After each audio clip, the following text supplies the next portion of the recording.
ॐ तव कथामृतं तप्तजीवनं कविभिरीडितं कल्मषापहं श्रवणमङ्गलं श्रीमदाततं भुवि गृह्णन्ति ये भूरिदा जनाः। अध्याय 11 परिच्छेद 11 22 अक्टूबर 1882 रविवार।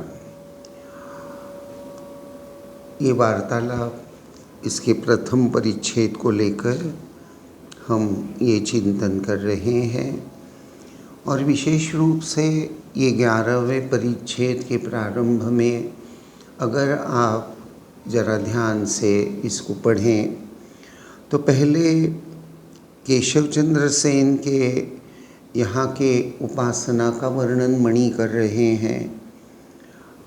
श्री रामकृष्ण देव पूजा की छुट्टी को लेकर बात कर रहे हैं, अर्थात पूजा की छुट्टी यानी दुर्गा पूजा की छुट्टी।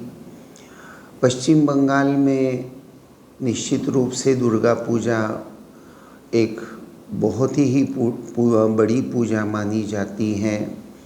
षष्ठी को बोधन होता है, सप्तमी, अष्टमी, नवमी ऐसे 3 दिन पूजा होकर विजयादशमी के दिन माँ का विसर्जन होता है। और वहाँ मणि यह बात निश्चित बताते हैं कि केशव चंद्र सेन के घर में सुबह को उपासना होती है, वो जो लगभग 10-11 बजे तक चलती है। और उन्होंने दुर्गा पूजा की जो व्याख्या की है उसका भी वर्णन मणि यहाँ बताते हैं कि अगर कोई श्री माँ दुर्गा को अपने हृदय मंदिर में ला सकें तो उसके परिणाम स्वरूप लक्ष्मी, सरस्वती, कार्तिक, गणेश स्वयं आते हैं।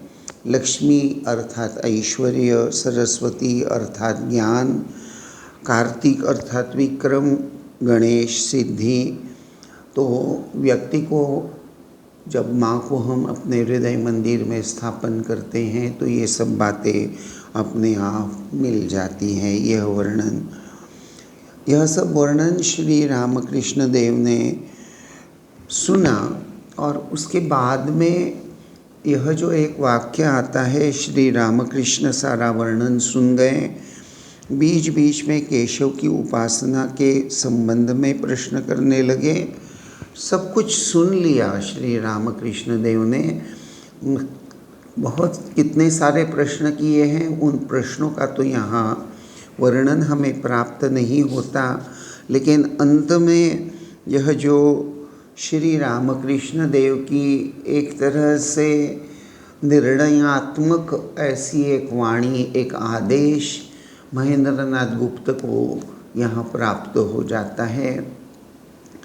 वह महेंद्रनाथ गुप्त को, मणि को कह रहे हैं, तुम यहाँ वहाँ न जाया करो, यहीं आना। अब देखना, चिंतन तो यही है कि क्या यह आदेश श्री रामकृष्ण देव ने सिर्फ मणि के लिए ही कहा है या यह आदेश श्री रामकृष्ण देव ने एक प्रकार से जो भी भगवान श्री रामकृष्ण देव को अवतार मानते हैं, श्री रामकृष्ण देव और माँ शारदा के प्रति जिनकी भगवत बुद्धि है, या यूँ कहिए इसी के साथ साथ श्री रामकृष्ण देव के द्वारा जो आदर्श, माँ के द्वारा, विवेकानंद जी के द्वारा जो आदर्श प्रकट हुआ है, प्रस्तुत किया गया है उनके जीवन चरित्र के माध्यम से, और जिस जीवन चरित्र का या जिस आदर्श का जो वेदांत का ही एक चरम सुंदर व्यावहारिक रूप है, जिसको लेकर स्वामी जी देश विदेश भी गए। एक तरफ उन्होंने वेदांत का प्रचार प्रसार तो निश्चित किया और उसी के साथ साथ उस वेदांत को हमारे दैनंदिन जीवन में किस प्रकार से हम रूपांतरित कर सकते हैं, इस सब का भी मार्गदर्शन हमें स्वामी विवेकानंद की जीवनी के माध्यम से, उनके उपदेशों के माध्यम से, विविध प्रवचनों के माध्यम से प्राप्त होता है। यहाँ यह नहीं भूलना है कि स्वामी विवेकानंद के द्वारा जो, चाहे वो कर्मयोग का प्रवचन हो, चाहे वो ज्ञान योग का हो, भक्ति योग का हो या अन्य प्रवचन हो, इस सभी के भित्ति के रूप में, आधार के रूप में श्री रामकृष्ण माँ शारदा ही हैं। वैसे अगर हम श्री रामकृष्ण देव के उनके जो कुछ दर्शन है उसका भी वर्णन हमें जगह जगह प्राप्त होता है।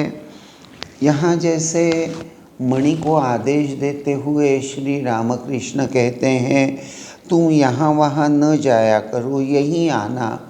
अर्थात ये हमारे लिए भी एक शिक्षाप्रद वाक्य है कि एक साधना, एक उपासना पद्धति, गुरु के द्वारा प्राप्त उपासना पद्धति को ही पकड़ पकड़ कर साधन भजन करना चाहिए। अगर हम 10 जगह इधर उधर जाएंगे तो हो सकता है हमारे अंतःकरण की भावना थोड़ी डाइल्यूट हो जाएगी या संदेह आ जाएगा। एक तरह से हमको ही शायद यह कन्फ्यूजन क्रिएट हो जाएगा, मैं ये करूं या वो करूं। बहुत से बार हमारे जो बहुत पुराने डिवोटी हैं, उनके जीवन में ये बात विशेष रूप से देखी गई है। प्रारंभ में तो वे अपने जो उनके पारंपरिक देवी देवता हैं उनका बड़ा पूजा और उनकी सेवा बड़े निष्ठा के साथ करते नज़र आते हैं, किया करते थे। जैसे जैसे बुढ़ापे के नज़दीक जाने लगे, अब किसी की 88 ईयर्स, 88 साल की, 90 साल की उम्र होती जा रही हैं, क्योंकि जब वे या उनके पूर्वज वृंदावन गए हैं, मथुरा गए हैं, तो वहाँ से लाला को ले आए हैं। फिर उनके पूर्वज शायद साउथ में गए हैं, दक्षिण भारत के तीर्थ में गए हैं, तो वहाँ से रामेश्वरम से या गुजरात में आकर सोमनाथ जी से शिवलिंग ले गए हैं, या मीनाक्षी मंदिर में गए हैं तो वहाँ की देवी को ले आए हैं। तो घर में वेदी पर लाला भी विराजमान है, गणेश जी भी विराजमान है, रामचंद्र जी भी विराजमान है और मीनाक्षी जी भी विराजमान है। रामेश्वरम या सोमनाथ या अन्य ज्योतिर्लिंग से लाए गए शिवजी भी वहाँ विराजमान है। देवी देवताओं के पट हैं, उसके बीच में श्री रामकृष्ण माँ शारदा स्वामी जी का भी पट रखा हुआ है। लेकिन उम्र के साथ साथ अब इन सभी देवताओं का अलग अलग पूजन करना उनके लिए संभव नहीं हो रहा है। जब यह बात रामकृष्ण संघ के एक ज्येष्ठ सन्यासी को बताई गई कि इसका क्या उपाय करें महाराज, आने वाली यंग जनरेशन तो इन सबको लेकर इतना पूजा और इसके लिए समय नहीं दे पा रही हैं। तो वो जो ज्येष्ठ सन्यासी थे, जो महापुरुष महाराज के शिष्य थे, शारदानंद जी के सेवक भी रह चुके थे, उन्होंने बड़े सहज ढंग से कहा कि आप देखिए, अगर आप भगवान श्री रामकृष्ण देव को सर्वदेव देवी स्वरूप मानते हैं तो एक काम कीजिए, अपने घर में जो थोड़ी सी ऊपर जगह होगी दीवार पर, वहाँ एक कांच का शोकेस बनवा लीजिए और वहीं ये सब पट और उनके सामने ये सभी देवी देवताओं को आप स्थापित कर दीजिए। अच्छे ढंग से कीजिए, उसके नीचे सुंदर आसन लगवाइए इत्यादि। लेकिन वह शोकेस है और रोज़ फिर आप सिर्फ श्री रामकृष्ण देव को भगवत बुद्धि से, ये जो रामकृष्ण मठ से दीक्षा प्राप्त होकर जो उपासना कर रहे हैं उसी को आप बड़ी निष्ठा के साथ आज तक भी करते आए हैं तो करते रहिए। लेकिन हाँ, रोज़ अगरबत्ती को लेकर भगवान में, ऊपर जो शोकेस में भगवान है उनको ज़रूर दिखा देना। प्रदीप जलाते हैं तो उनकी भी 1-2 बार 3 बार अपने पुत्र के द्वारा या पोते के द्वारा आरती उतार लेना। ये आरती उतारना या धूप दिखाने में शायद 2 मिनट ही जाएंगे और उनको कहना आपका काम हो गया। तो एक तरह से यंग पीढ़ी इस संपूर्ण संस्कार से, इससे टूट जाएगी नहीं। और हमारे जो देवता हैं वो तो श्री रामकृष्ण देव में ही उपस्थित हैं। शायद यही बात इस आदेश में कहीं छुपी हुई है, जब श्री रामकृष्ण देव मणि को कहते हैं कि यहाँ वहाँ न जाया करो, यहीं आना। क्योंकि आगे चलकर श्री रामकृष्ण देव ये बड़े स्पष्ट रूप से कह देते हैं, जो अंतरंग है वे केवल यहीं आएंगे। भवनाथ, नरेंद्र, राखाल हमारे अंतरंग भक्त हैं, सामान्य नहीं। तुम एक दिन इन्हें भोजन कराना। नरेंद्र को तुम कैसा समझते हो? मणि जवाब देते हैं, जी बहुत अच्छा श्री कृष्ण, देखो नरेंद्र में कितने गुण हैं। गाता है, बजाता है, विद्वान है और जितेंद्रिय है। कहता है विवाह न करूँगा, बचपन से ही ईश्वर में मन है। तो यहाँ ये जो बात ये है कि तुम यहाँ वहाँ मत जाना, यहीं आना। यहीं आना अर्थात इनडायरेक्टली श्री रामकृष्ण देव मणि के आधार से जैसे हमको सचेतन कर रहे हैं। अगर हमारे अंतःकरण में हमें झांक कर देखना है कि अगर श्री रामकृष्ण देव के प्रति हमारी भगवत भावना है, भगवत बुद्धि है, या यूं कहिए अपने अपने इष्ट देवता पर अपनी जो भगवत बुद्धि है वो बनाए रखकर बस उसी के आधार से साधन भजन कीजिए। यहाँ श्री रामकृष्ण देवता, श्री रामकृष्ण देव ने किसी व्यक्ति विशेष को यहाँ आना, यह एक बहुत ही, अगर कहें तो यहाँ आना, इसका अर्थ श्री रामकृष्ण देव के पास आना, उनके भावादर्श के पास आना, यूँ भी किया जा सकता है।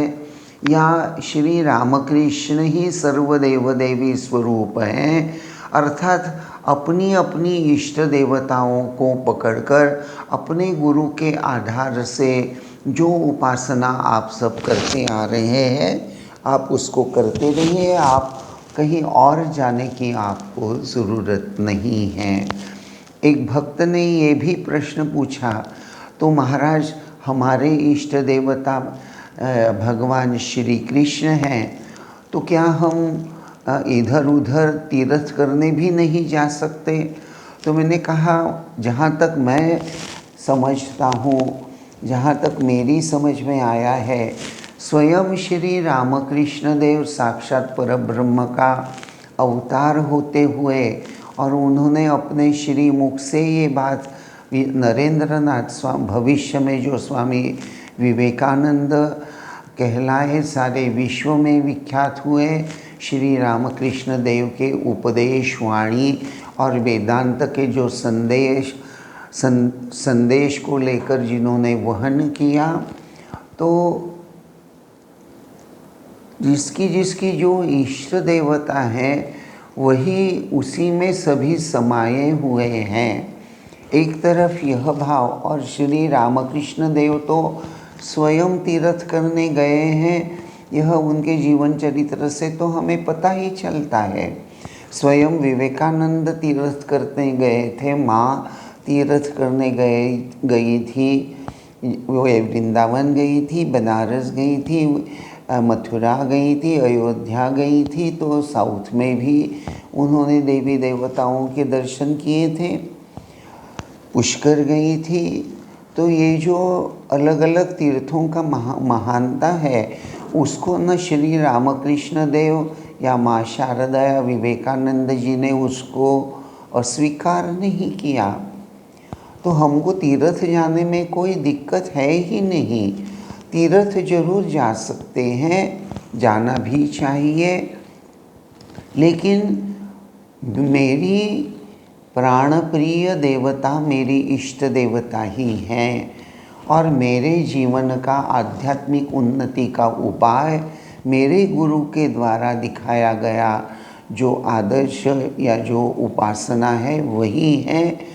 उसको पकड़कर मेरी आध्यात्मिक उन्नति के लिए जो कुछ सहायता होगा उतना बस मैं स्वीकार करूँगा। वैसे कर्तव्य कर्म की ये एक परिभाषा है जो मुझे लगता है एक सही परिभाषा है। वैसे अक्सर कर्तव्य कर्म को लेकर हमारे सर्वसामान्य जीव के अंतःकरण में यही एक विचार बड़ा ही प्रबल और प्रभावशाली होता है। हम लोग तो बस यही सोचते हैं कि माता पिता की सेवा करना, पति सोचते हैं माता पिता की सेवा करना, पत्नी की देखभाल करना, पुत्रों के संतानों के अध्ययन की, कपड़े की, दवाई दारू की, सबकी व्यवस्था करना, उनकी रक्षा करना, यही मेरा कर्तव्य है। पत्नी सोचती है सास ससुर रिश्तेदार उनकी आवभगत करना, बच्चों को संस्कार देना, यही मेरा कर्तव्य है। पति सेवा करना, यही मेरा कर्तव्य है। सास ससुर से लेकर अपनी माता पिता बड़े बुजुर्ग इन सबको लेकर चलना, यही मेरा कर्तव्य है। सच तो देखा जाए अपने अपने दृष्टि से सभी ठीक ही हैं। एक पुत्र को जब तक वह पढ़ाई लिखाई कर रहा है, विद्यार्थी है, तब तक उसे एक विद्यार्थी का कर्तव्य निभाना है, तो एक तरफ उसे अपने पुत्र धर्म का भी एक तरह से कर्तव्य कर्म निभाना है। वह युवा हो रहा है, जवान हो रहा है, देखते देखते 22 साल का 24 साल का हो रहा है, पढ़ाई कर रहा है, तो उसको अपने युवा अवस्था का भी एक तरह से रिस्पॉन्सिबल वे से उसको हैंडल करना है। ये जो सेंस ऑफ रिस्पॉन्सिबिलिटी जिसे मैं अक्सर कहता हूँ, feel your responsibilities, feel your responsibilities as a son, feel your responsibilities as a student, feel your responsibilities as a growing young man. तो इस तरह से संतान कहिए, गृहिणी कहिए है, गृहकर्ता कहिए, बड़े बुजुर्ग कहिए, हर एक की अपने अपने एक तरह से सामाजिक दृष्टि से कर्तव्य कर्म तो निश्चित किए गए हैं, और वो हमारे कर्तव्य कर्म निश्चित हैं, उसको मैं नकार नहीं रहा हूँ। लेकिन देखना यह है, क्या कर्तव्य की यही परिभाषा होती है या उससे कुछ अलग? परम पूज्यपाद श्रीमद स्वामी यतीश्वरानंद जी महाराज ने उनकी एक बहुत बढ़िया सुंदर किताब में ये बात कही है कि जो जो बातें हमें भगवान के नज़दीक ले जाती हैं, ले जाने में सहायता करती हैं, हमारी आत्मोन्नति होने में मददगार साबित होती हैं, आध्यात्मिक उन्नति में जिसकी हमें सहायता होती है, वही हमें करना है, वही हमारा कर्तव्य है।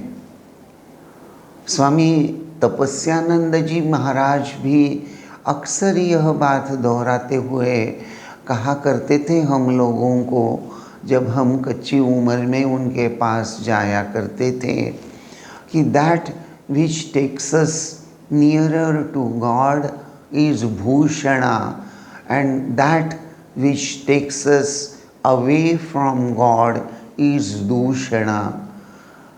ये भूषण और दूषण, ये जो दो शब्द हैं कि जो बातें हमें भगवान के नज़दीक ले जाने में मददगार सहायक हैं, वह निश्चित भूषणा वह है, भूषणों आभूषणों के समान है। आभूषणों को हम क्या करते हैं, अलंकारों को, गहने को हम बड़े गर्व के साथ पहनते भी हैं, संभाल के भी रखते हैं। तो उसी के साथ साथ सद्गुणों को या जो बातें हमें भगवान से जोड़ने में मददगार हैं, उन्हें भूषण के आभूषणों के समान बचाना है, रक्षा करना है, उसको आचरण में लाकर संपूर्ण रूप से उसे अपना बनाना है। और जो बातें हमें दूर ले जाने वाली है वो दूषण अर्थात वो बुरा है, उसे अपने आप को दूर रखना है। यहाँ निश्चित रूप से विवेक, संयम, निर्लिप्तता, अलिप्तता, इन सभी की सहायता से ही अपने आप को दुर्गुणों से बचाना हमें संभव होगा। यहाँ विशेष रूप से मैंने ये दो शब्द इस्तेमाल किए हैं, अलिप्त और निर्लिप्त। वैसे तो ये दो शब्दों का अर्थ काफ़ी नज़दीकी हैं, लेकिन ज़रा इस बात को लेकर आप गहराई में, आशा करता हूँ, सोच कर रखेंगे। आप लोगों के लिए एक होमवर्क देकर जा रहा हूँ कि आप सोच कर रखिए। अगले प्रवचन में जब मैं आऊँगा तो मैं ज़रूर शायद आप लोगों से ये प्रश्न पूछूँगा कि क्या आपको अलिप्त और निर्लिप्त में कुछ अंतर महसूस होता है। वैसे दो शब्द हैं तो ज़रूर कुछ उसका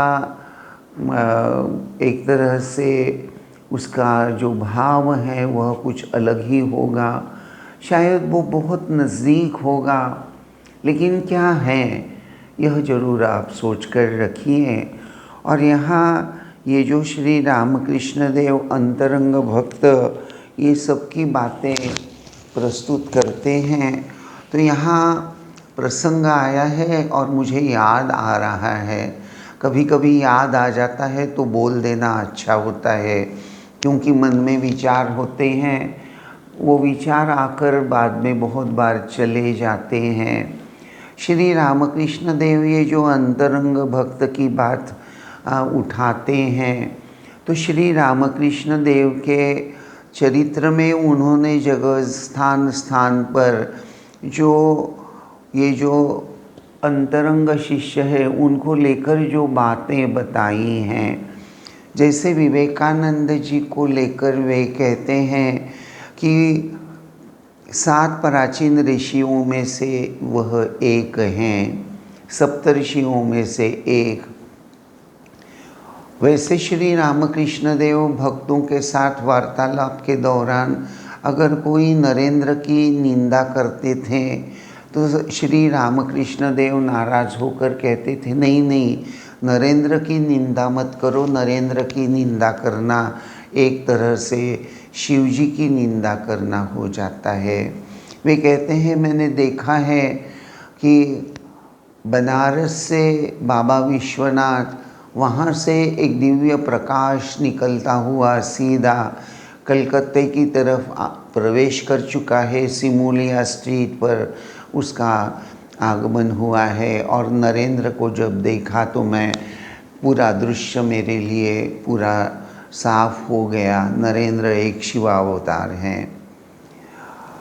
ब्रह्मानंद जी के बारे में वे कहते थे, व्रज किशोर श्री कृष्ण सखा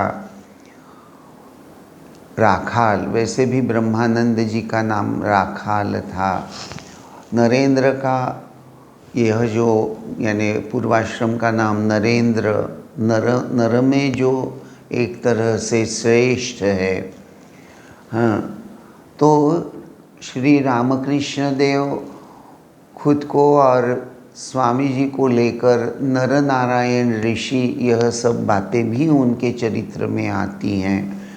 स्वामी योगानंद जी को कृष्ण सखा गांडीवधारी अर्जुन का अंश इस रूप में वर्णन करते हैं। प्रेमानंद जी का वर्णन करते हुए या उनके बारे में अपनी मन की बात बताते हुए श्री रामकृष्ण कहते हैं कि श्रीमती राधिका के अंश से उनका जन्म हुआ है। निरंजनानंद जी को वे श्री रामचंद्र के अंश से अवतीर्ण कहा करते थे। शिवानंद जी स्वामी या महापुरुष महाराज, जिनका जन्म तारकेश्वर के शिवजी की कृपा से, इसीलिए उनका नाम तारक हो गया था। शारदानंद जी और रामकृष्णानंद जी को श्री रामकृष्ण देव ने यीशु क्रिस्त के दल से एक तरह से चुन लिया था, या उन्हें अपने अपूर्व दिव्य दर्शन में वह सब देखा था। अभेदानंद जी ने माँ काली से, जिनका जन्म माँ काली के प्रार्थना से हुआ था और इसलिए उनका नाम काली प्रसाद ही रखा गया था। तुरानंद जी का जन्म भी हरि का प्रसाद, इसीलिए हरिनाथ था। तो एक तरफ यह सब श्री रामकृष्ण देव के सन्यासी अंतरंग शिष्य हैं, तो दूसरी तरफ पूर्णचंद्र घोष को लेकर श्री रामकृष्ण कहा करते थे कि विष्णु के अंश से जन्म। वैसे श्री रामकृष्ण स्वयं विष्णु के रूप से ही उन्होंने ये जो जन्म लिया है। क्षुदिराम चट्टोपाध्याय को गदाधर विष्णु ने दर्शन देकर ही कहा था कि मैं आपके घर में पुत्र के रूप में आ रहा हूँ। मथुरानाथ विश्वास, शंभुचरण मल्लिक, सुरेंद्रनाथ मित्र को श्री रामकृष्ण अपना रसददार कहा करते थे। बलराम बसु को वे अपना रसददार कहा करते थे। बलराम बसु की जो पत्नी थी कृष्ण भामिनी, उनको श्री राधा रानी की अष्ट सखियों की प्रमुख सखी के रूप में वर्णन करते हैं। अनंत भावमय श्री रामकृष्ण देव की इन सभी शिष्यों के इनको लेकर उनके अंतःकरण का अगर हम भाव देखें तो अनंत भावमय श्री रामकृष्ण ही इन शिष्यों के आधार भी थे, और दूसरी ओर अनंत भावमय श्री रामकृष्ण ही इन शुद्ध आधारों के माध्यम से लोक कल्याणार्थ नाना प्रकार की लीला कर रहे हैं। मानो श्री रामकृष्ण और उनके भक्त वस्तुतः अभिन्न है। वैसे यहाँ ये जो वचनामृत का हम अध्ययन कर रहे हैं, जिनका वर्णन अभी अभी ये 11वें अध्याय में मणि के रूप में जो वर्णन हमने देखा, तो मणि अधरलाल सेन, खास करके महेंद्रनाथ गुप्त, तो श्री रामकृष्ण देव उन्हें गौरांग के सांगोपांग इस रूप से वर्णन करते हैं। उनको चैतन्य देव के रूप में उनके पीछे आने वाला जो दल हैं, उस दल में उन्होंने मैंने तुम्हें देखा है ऐसा भी कहते हैं। और ये भी कहते हैं अपने आदमी पिता पुत्र एक सत्ता। अधरलाल सेन को श्री रामकृष्ण कहते हैं तुम मेरे परम आत्मीय हो। तो गिरीश चंद्र घोष भैरव की भूमिका में हैं। यह सब बातें हमें श्री रामकृष्ण देव के चरित्र से प्राप्त होती हैं, और यह सब वर्णन शायद इसलिए हमारे सामने प्रस्तुत हो रहा है कि हमें हमारे अंतःकरण का भाव थोड़ा आत्म परीक्षण करके समझना है। अगर हम निश्चित रूप से सर्वसाधारण भक्त के गट विभाग में भी आते हैं, अंग्रेज़ी में जिसे कैटेगरी बोलते हैं, maybe we are all in the category of a common run man, a common devotee, फिर भी बात तो यही है जो यहाँ एक तरह से प्रस्तुत हो रही है। हम अंतरंग भले ही ना सही, लेकिन हम श्री रामकृष्ण देव के भक्त हैं।